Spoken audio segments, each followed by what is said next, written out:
Bonjour et merci de recevoir le pain de vie chez vous. Dieu nous aime infiniment. En envoyant son Fils dans notre monde, il nous a donné une preuve éclatante de l'amour qu'il a pour chacun de nous. Plus encore, il a livré son Fils pour nous. Ce Fils est descendu dans le monde, il a pris notre chair, il est devenu un homme, il est devenu l'un de nous. Et cet homme, Jésus-Christ, s'est abaissé plus encore en livrant sa vie pour chacun de nous, en mourant sur la croix. Jésus meurt sur la croix pour nous sauver de toute mort. Il a pris sur lui notre péché, le péché du monde entier, le péché de chacun de nous. Il a accepté d'être condamné injustement, de subir les conséquences du péché et de mourir à notre place.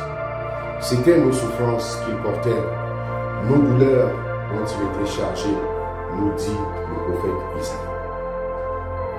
Le Fils de Dieu a donné sa vie pour toi et pour moi. Il a versé son sang pour nous sauver du péché et de la mort éternelle. Il a fait cela par amour pour chacun de nous, par amour pour toi et pour moi, et pour accomplir la volonté de son Père. La passion du Seigneur, son chemin de croix appelle dans notre conversion.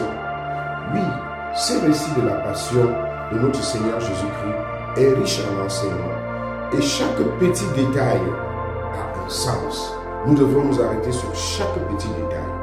Nous sommes alors invités à fixer nos regards sur Jésus, cet innocent que l'on mène à la croix. Cette croix nous interroge. La mort serait-elle la fin de l'histoire? Que non. Elle est plutôt le début d'une histoire, l'histoire du salut de l'humanité. À la croix, tout est accompli et tout recommence.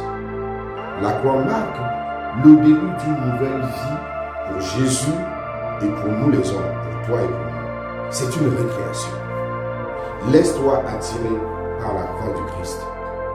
Elle est le signe suprême de son amour pour l'humanité, de son amour pour nous les pécheurs. Oui, frères et sœurs, laissons-nous toucher par cette croix de Jésus. Laissons-nous interpeller par cette croix de Jésus. Elle porte les marques de la vie. Saisissons nos petites croix pour qu'elles contribuent à notre propre rédemption, à notre salut. Que nous puissions suivre Jésus, portant sa croix et mourant sur la croix pour le salut des hommes.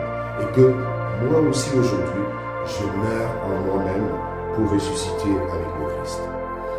Je vous souhaite un saint vendredi.